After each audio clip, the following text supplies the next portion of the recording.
지난 수요일 새벽부터 로마서 말씀을 이제 묵상을 하고 있는데 제가 이제 1장 첫 부분을 이제 인도하게 되었습니다. 하다 보니까 너무 중요한 부분을 좀 급하게 지나간 것 같아서 이제 오늘 주일 예배 때 여러분들도 더 다 알아야 될 너무나 중요한 내용이기 때문에 한 번 더 새롭게 정리를 해서 말씀을 전하려고 합니다. 오늘 본문 말씀은 로마서 16장의 전체 주제 구절입니다. 두 절 말씀이 주제 구절인데 이 주제 구절을 앞부분에 바울이 적어놓고 이제 1장 18절부터 8장 혹은 11장까지 그 주제에 대해서 쭉 설명을 해놓은 것들입니다. 그 1장 16절, 17절 매우 중요한 것이죠. 주제를 풀어놓은 것이고 12장부터 16장까지는 이신칭의의 주제 구절에 의해서 이 구원을 받은 사람이 어떻게 살아가야 될 것인가 실천을 적어놓은 내용들입니다. 그래서 오늘 본문 말씀을 이해하는 것은 매우 중요한 일이라고 할 수 있겠습니다. 여러분, 우리가 예수님을 왜 믿습니까? 우리 구원 얻기 위해서 우선 구원 얻기 위해서 예수를 믿습니다. 구원이라고 하는 말은 건짐을 받는 거죠. 건짐을 받는 겁니다. 그게 구원 받는 건데 어디에서 건짐을 받느냐? 죄에서 건짐을 받습니다. 죄에서. 예수님께서 오신 것이 이제 그 이유라고 말씀하셨죠. 구원은 어떻게 얻는가? 우리가 인사한 대로 인간의 행위나 선행, 종교적인 열심과 노력이 아니라 오직 믿음으로, 예수님을 믿는 믿음으로 구원을 얻습니다. 믿음으로 구원을 받는 것, 믿음으로 의롭다함을 받는 것, 이게 이신칭의, 여러분 많이 들어보셨을 겁니다. 이게 1장 오늘 16절, 17절에 말한 로마서의 주제입니다. 누구에게 의롭다함을 받아야 되는가? 사람이 아닙니다. 사람에게 의롭다고 함을 받는 것은 상대적인 거죠. 좀 더 나은 것, 좀 더 의로운 것밖에 없는데, 근데 하나님께 의롭다함을 받아야 되죠. 가장 의로우신 재판장이시니까 절대적인 분한테 의롭다함을 받아야 합니다. 창세기 15장 6절에 아브라함이 여호와를 믿으니 여호와께서 이를 그의 의로 여기시고, 아브라함이 여호와를 믿었는데 그걸 하나님은 네가 의롭다 이렇게 말씀하셨다는 거죠. 신약의 갈라디아서 2장 16절 말씀은 사람이 의롭게 되는 것은 율법의 행위로 말미암음이 아니요 오직 예수 그리스도를 믿음으로 말미암는 줄을 알므로 우리도 그리스도 예수를 믿나니 이는 우리가 율법의 행위로서가 아니고 그리스도를 믿음으로써 의롭다함을 얻으려 함이라. 율법의 행위로서는 의롭다함을 얻을 육체가 없느니라.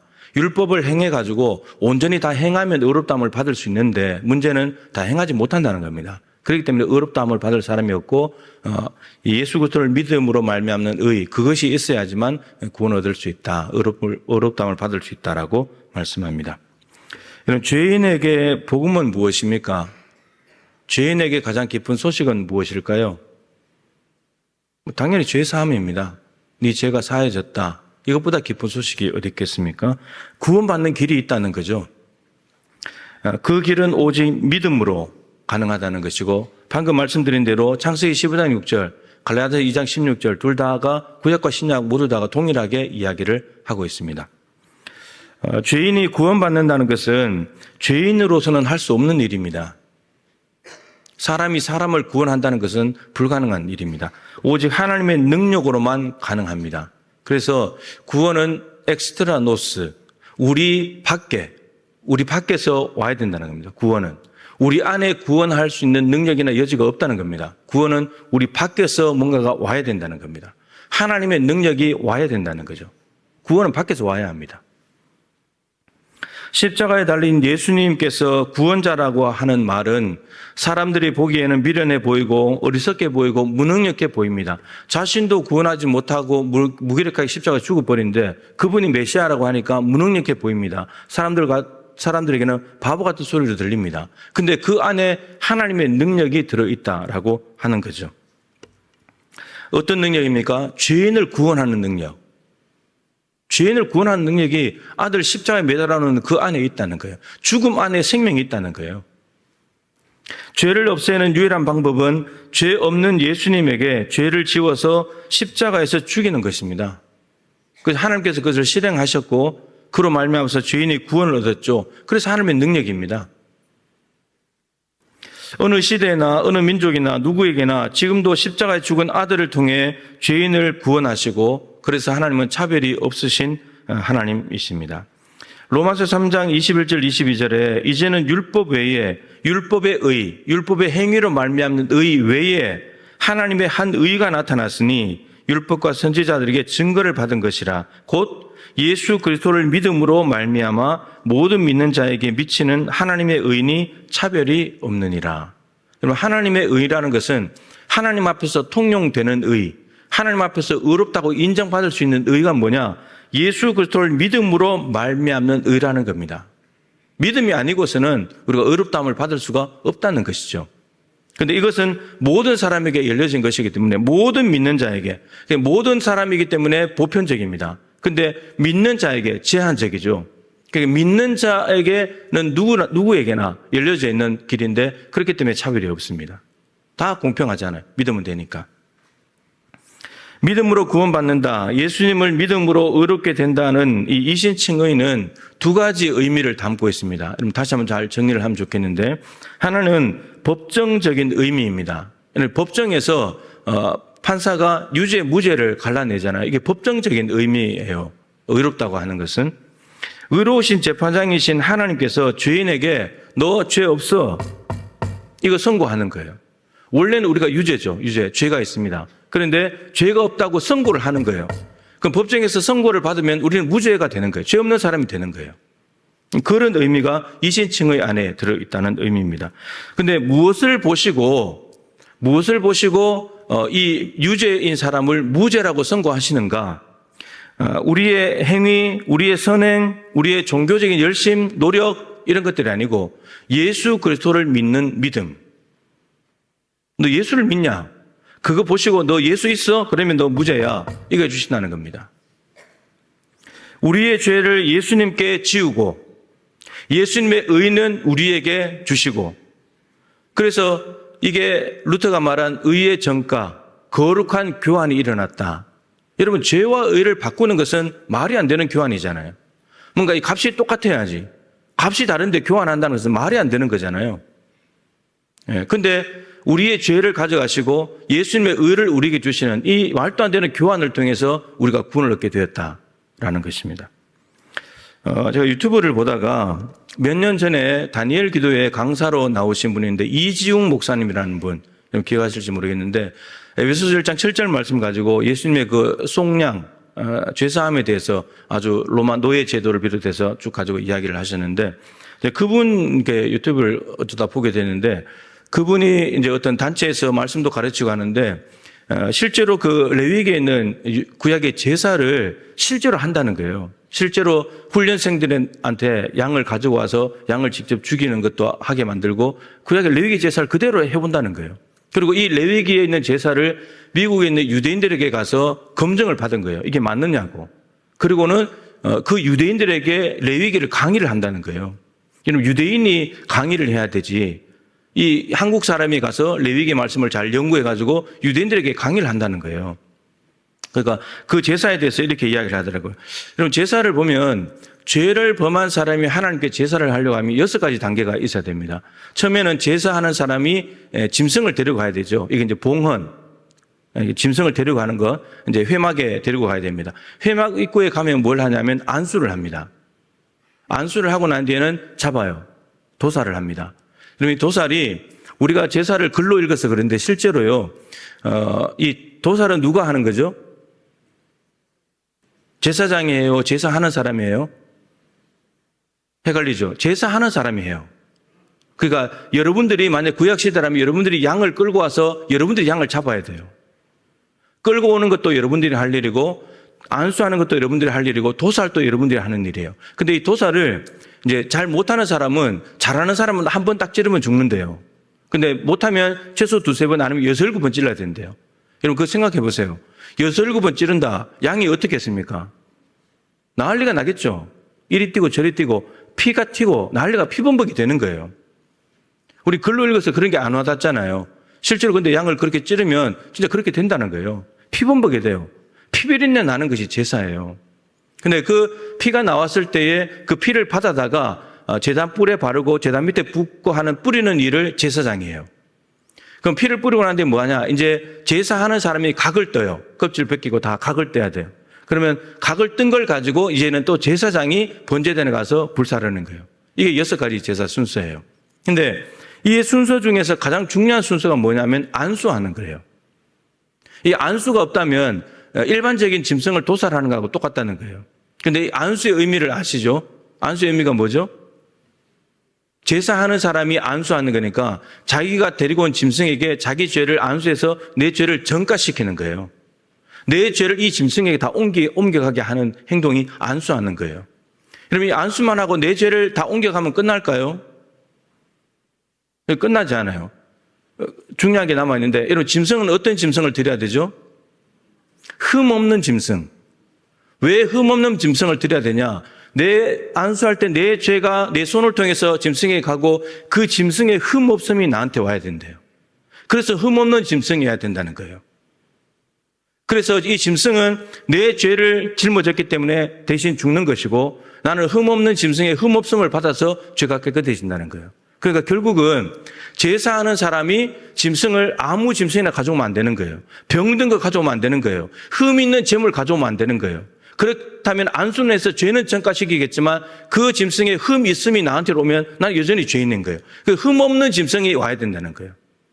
우리가 여러분 그래서 레위기 1장에 하나님께서 예물 가져올 때 너희들 중심을 담아서 와라. 심장을 가져와야 된다고. 아무렇게나 가져오지 말라고. 결국은 제사하는 사람의 자신을 위한 제물인 거예요. 하나님께 바치는 거지만 자신을 위한 제물이 되는 거예요. 여러분도 하나님께 지금 짐승 드리지 않지만 여러분들의 마음과 중심과 심장을 담아서 드려야지만 그게 온전한 예배가 된다는 거예요. 이게 이제 신약으로 넘어오면서 짐승에게서 예수님으로 제물이 바뀌잖아요. 그 똑같은 원리인 거예요. 짐승을 죽이는 것은 이제 끝이고 예수님께서 직접 십자가에 달려서 친히 자신의 몸을 다 내어드리는 제물이 되시는 거죠. 하나님께서 친히 우리의 죄는 죄 없는 아들 예수님에게 전가시켰어요. 그리고 예수님의 의가 우리에게로 오는 거예요. 이게 이제 거룩한 교환이 일어났다는 말이거든요. 예수님은 우리의 죄를 대신 짊어지셨고 하나님의 진노하심으로 십자가에서 직접 죽임을 당했습니다. 그러니까 예수님은 친자고 우리는 양자인데 친자와 양자를 바꾼 거예요. 말이 안 되는 이야기잖아요. 이게 어떻게 말이 되겠어요, 그죠? 몇 주 전에도 말씀드렸잖아요. 예수님은 거룩하신 분입니다. 죄가 없는 분이에요. 근데 우리는 죄 덩어리거든요. 근데 죄 덩어리하고 죄 없는 거랑 어떻게 바꾸냔 말이에요. 아무리 친자가 부족해도 친자가 낫지. 양자가 아무리 뛰어나고 능력이 많아도 부족한 친자지. 어떻게 그걸 바꾸냔 말이에요. 하나님이 이 일을 하셨다는 거예요. 우리는 예수님의 의를 힘입어 하나님 앞에 의롭다 하심을 얻게 되었습니다. 나를 대신해서 십자가의 죽으심을 믿음으로 우리는 구원을 얻게 되었습니다. 자, 근데 제가 이 유튜브를 보다가 이제 끝나고 나는데 생각을 해봤어요. 똑같아요, 여러분. 우리의 죄를 예수님께 전가하면 우리는 의롭게 됩니까? 우리에게 있는 죄를 예수님께 다 내어드리면 우리는 거룩해집니까? 우리는 구원받습니까? 헷갈리죠? 우리의 죄가 없어졌으니까, 죄를 예수님께 다 드렸으니까, 우리는 그러면 죄가 없으니까 우리는 거룩하고 의롭고 구원받습니까? 이래서 이제 정리가 필요한데, 절대 일어날 수 없는 일이에요.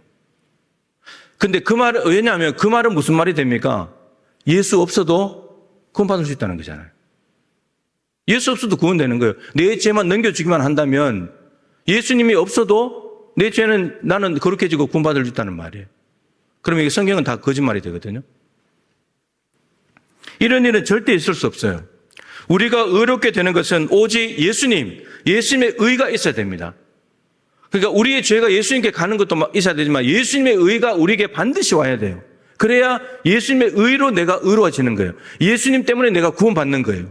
예수 없는 구원 없어요. 예수 없는 구원 없어요. 우리가 늘 예수님을 믿음으로 구원받는다고 말하지만 이렇게 질문해버리면 이게 헷갈리는 거예요, 이게. 그럼 내 죄만 넘겨주면 끝인가? 끝이 아니라 그걸로 우리가 구원 못 받는다는 말이에요. 예수님의 의가 우리에게 와야만 합니다. 그렇기 때문에 교환이 있어야 돼요. 교환이 반드시 일어나야 돼요. 여러분, 다른 방법은 없습니다. 그리고 두 번째, 또 생각했죠. 그럼 죄는 누구에게 전가해야 되는가? 아무에게나 하면 되는 것인가? 아까 말씀드렸죠. 흠 있는 짐승이 아니고 흠 없는 짐승에게 전가를 해야 된다고. 그래, 흠 없음이 나한테 오는 거니까. 그러면 우리가 흠 없음을 받으려면 흠 없는 분에게 줘야 돼요. 위인이고 훌륭한 사람이고 깨끗한 사람이고 능력 있고 가족이라고 해서 죄를 전가할 수 없어요. 그 사람 내 죄를 감당도 못해요. 죄 없으신 분에게, 내 죄를 감당할 수 있는 분에게 죄를 줘야 돼요. 근데 우리의 죄를, 인류의 죄를 짊어지고 감당할 수 있는 유일한 분은 예수님밖에 없어요. 그래서 예수님께 전가를 해야 되는 거예요. 하나님 그 일을 하신 거예요. 다른 사람들은 아무리 깨끗하고 유능하고 뭐 실력 있고 하더라도 그 사람 또 죄인일 뿐인 거예요. 그 사람도 죄인이에요. 자기 죄도, 그 사람이 죽는 것은 자기 죄를 감당하는 것이지 우리 죄를 감당해 줄 수가 없어요. 여러분들이 자식을 아무리 사랑해도 여러분들이 자식 죄 감당할 수 없습니다. 죄가 있기 때문에 우리가. 그 죄 없는 분에게 우리의 죄도 예수님께, 우리의 자녀들의 죄도 예수님께 드려야지만 죄가 해결되는 거예요. 이게 여러분 법정적인 의미예요. 법적으로 너 무죄 이거 선고하는 거예요. 두 번째, 이신칭의안의 두 번째 의미는 관계적인 의미예요. 관계적인 의미. 이제 관계가 회복됐다는 말이거든요. 로마서 5장 1절인데 그러므로 우리가 믿음으로 의롭다 하심을 받았으니 우리 주 예수 그리스도로 말미암아 하나님과 화평을 누리자. 여러분, 믿음으로 의롭다함을 받고 난 뒤에 그 다음에 이제 하나님과 화평을 누릴 수 있게 됐다는 거예요. 그러면 믿음으로 의롭다함을 받기 전에는 하나님과 화평을 못 누렸다는 말이죠. 왜요? 죄 때문에. 원수 관계였잖아요. 하나님과 우리가 원수였거든요. 죄 때문에. 근데 이 죄를 믿음으로 말미암아서 죄가 없어졌기 때문에 하나님과 이제 우리가 화목한 관계가 회복되었다는 말이에요. 마치 탕자가 아버지와 집을 떠나서 마음대로 살다가 돌아와서 아버지의 품에 안겨서 화해가 일어났습니다. 화목하게 됐잖아요. 그 말이에요, 그 말. 근데 회복된 관계를 통해서 가능해진 것이 있어요. 죄가 없어져서 아버지와 화목하게 됐는데 화목하게 된 뒤에 가능하게 된 일이 뭐냐면 새로운 삶이 가능해졌어요. 그걸 성화라고 해요. 성화. 성화의 대표적인 구절이 고린도후서 7장 1절인데 그런즉 사랑하는 자들아 이 약속을 가진 우리는 하나님을 두려워하는 가운데 거룩함을 온전히 이루어 육과 영의 온갖 더러운 것에서 자신을 깨끗하게 하자. 이게 성화에 대한 아주 대표적인 구절입니다. 그런즉 결과잖아요. 그럼 이 7장 1절이니까 앞부분과 연결이 되어 있어요. 이 약속을 가진 우리는, 이 약속이 뭐냐면 6장 끝에 있는 약속인데 예수님을 믿음으로 구원받은 사람들은 이제 하나님의 성전이라는 것, 성전이 되고, 그리고 하나님과 관계는 어떻게 되냐? 하나님은 아버지, 우리는 자녀. 아버지와 자녀의 관계가 된다는 약속이 있다는 거예요. 이 약속을 받은 우리는 이렇게 읽을 수 있겠죠. 근데 그런 사람들은 어떻게 해야 되는가? 하나님을 두려워하는 가운데, 하나님을 경외하는 가운데 거룩함을 온전히 이루어, 거룩함을 이루어 가야 되는 거예요. 거룩해져. 이게 성화죠, 성화. 그래서 그러려면 어떻게 되냐? 육과 영의 온갖 더러운 것에서 자신을 깨끗하게 해야 된다는 거예요. 그래야지 성화돼 가고 깨끗하게 거룩하게 된다는 말입니다. 예수님의 십자가 공로로 죄사함을 받은 사람은 이제 성령이 거하시는 성전이 되었고 하나님과의 관계는 아버지와 자녀가 되었습니다. 그래서 여러분들이 하나님을 아버지라고 부르는 거예요. 이 약속을 가진 사람들은 이제 깨끗하게 살아야 되는데 탕자를 다시 이야기하면 탕자가 아버지의 집에 돌아와서 화목하게 됐죠. 그럼 화목하게 된 뒤에 이제 이 둘째 아들을 어떻게 살아야? 탕자로 사는 게 아니에요, 이제는 탕자가 아닌 거예요. 아버지의 아들로 사는 거예요. 아버지 집에서. 그래서 허랑방탕했던 삶으로 이제는 다시 돌아가지 않는 거예요. 육과 영의 온갖 더러운 것에서 깨끗하게 됐어요. 이제 그 삶을 계속 유지해 가야 되는 거예요. 이제 집 나갈 생각하면 안 돼요. 아버지 떠나서 내 혼자 살아봐야지 안 되는 거예요. 이제 완전히 새로운 삶, 아버지 집에서 아버지의 풍족함을 누리면서 자녀로 그냥 살아가는 거예요. 이게 성화라는 겁니다, 성화. 성화에 대한 말씀이 오늘 보면 17절에 있어요. 의인은 믿음으로 말미암아 살리라. 이게 이제 성화와 연관됐다고 볼 수 있는데, 죄 사함을 받은 의인은 무엇으로 사는가? 믿음으로 살아야 된다는 거예요. 믿음으로. 죄인이 의롭게 되는 것은 믿음으로 가능해요. 죄인이 예수님을 믿음으로 의롭게 되잖아요. 이신칭의 믿음으로 의롭게 됐단 말이에요. 근데 그 의롭게 된 사람이 살아가는 방식이 뭐냐? 역시 믿음이에요. 역시 믿음. 근데 그 믿음을 가지고 살아야지 성화가 돼요. 새로운 삶이 가능해진다는 말이에요. 여러분, 예수를 잘 믿어야 거룩한 삶을 살게 되고 성화됩니다. 예수를 잘 믿어야 돼요. 그래서 여러분, 예수를 믿는다는 것은 뭘까요? 여러분들 예수 믿으시죠? 예수 믿는 게 뭐예요? 예수를 믿는다는 것은 그냥 마음에 모시는 거예요. 영접하는 거. 영접하는 거예요. 그리고 그분을 의지하는 거예요. 믿는다는 것은 신뢰하는 거잖아요. 그분의 말씀에 순종하는 거예요. 주인이 됐으니까. 그분 뜻대로 순종하며 사는 거예요. 그분을 닮아가는 거예요. 그분이 산 대로, 그분이 행한 대로 하는 거예요. 그리고 내가 예수가 되는 거예요. 이게 예수를 믿는다는 겁니다. 그냥 내가 예배 시간에 와서 찬송 부르고 기도하고 말씀 듣고 이게 예수 믿는 것이 아니고 그분에 의지하면서 그분의 말씀에 순종하면서 그분을 닮아가고 내가 그 예수가 되는 거. 이게 여러분 예수 믿는 거예요. 이게 성화고요. 성화가. 예수님은 진리이십니다. 진리이신 예수님의 말씀에 순종할 때 예수를 잘 믿는 것이고 그것이 성화되는 방법이에요. 우리는 성령이 거하시는 전이잖아요. 성령이 내 안에 계시니까. 성령의 전입니다. 따라서 성령님의 뜻을 따라서 날마다 보조를 맞춰서 살아가는 것. 이게 성화의 지름길이에요. 구원을 과거, 현재, 미래라는 시제로 좀 표현을 해보면 구원의 과거는 칭의예요. 칭의는 예수 믿는 순간에 그냥 그 순간에 일어나 버려요. 여러분들이 예수님을 믿고 있다면 그 옛날 그 시점에 이미 칭의가 일어났어요. 구원의 과거는 이루어진 거예요. 저는 1990년 4월 어느 날 칭의가 돼버린 거예요. 근데 구원의 현재는 뭐냐? 현재는 성화예요. 이 성화는 죽을 때까지. 사실은 칭의 안에 성화가 있어요. 아까 말씀드린 대로 관계가 회복됐다는 칭의 안에 이미 성화의 가능성이 열려져 있기 때문에 성화가 들어가 있어요. 또 연결되어 있어요. 칭의를 받은 사람이 성화의 삶을 살 수 있어요. 칭의 받지 못한 사람은 성화의 삶이 불가능해요. 하나님과의 관계 회복이 안 됐기 때문에 그런 삶이 안 되는 거예요. 성화는 죽을 때까지 반복해야 돼요. 지금 우리는 구원의 현재를 살아가고 있는 거예요. 구원의 미래는 영화롭게 되는 거예요. 완성된 하나님 나가서 우리가 완전하게 영광스러운 몸으로 바뀌어져서 하나님 나라를 상속받는 거기가 영화롭게 되는 거예요. 그건 구원의 미래입니다. 미래. 말씀 마치죠. 여러분, 죄인은 오직 믿음으로만 의롭게 됩니다.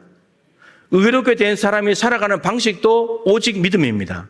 그리고 그 믿음으로 살아갈 때만 성화됩니다.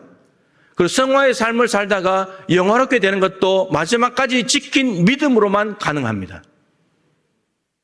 그리고 하나님이 믿음 한 가지 안에 칭의, 성화, 영화를 다 넣어놓으신 거예요. 그러면 믿음 하나 없으면 다 없는 거예요. 하나도 없어요. 하나도 없어요. 여러분, 제발 교회 다니지 마시고 예수를 믿으십시오. 다음부터 또 예배당에 안 오실라. 이 말을 잘 이해를 해야 돼요. 그죠? 그냥 교회만 왔다 갔다 하지 말고 예수를 믿어야 된다는 말이에요. 교회 다닌다고 칭의가 되고 성화가 되고 영화되는 게 아니라는 말이에요. 예수를 믿어야 된다는 말이에요. 종교생활 그만하시고 종교생활은 주일날 시간 되면 교회 오는 거고 마치면 가는 거고 그 종교생활입니다. 신앙생활, 믿는 대로 사는 거 그게 신앙생활이에요. 예수를 믿는 대로 사는 게 그게 신앙생활이고 성화예요. 말씀을 듣기만, 예수님에 대해서 듣기만 하지 말고 여러분 예수를 믿으십시오. 예수 믿는다는 말을 입으로만 하지 말고 마음으로 예수님을 영접하고 믿으십시오. 그래 여러분 칭의, 성화, 영화가 다 여러분의 것이 되는 겁니다. 칭의는 이미 지나간 것이고 아직도 칭의가 안 됐다면 빨리 예수 믿어서 칭의를 받으셔야 됩니다. 그리고 구원의 현재 성화를 살아가고 있다면 끝까지 다름질을 잘 하셔가지고 죽음 앞에 갔을 때도 여전히 나 하나 주님 믿음 하나 지키고 왔습니다. 그래서 구원의 미래인 영광스럽게 되는 것까지 반드시 받으실 수 있기를 축복합니다.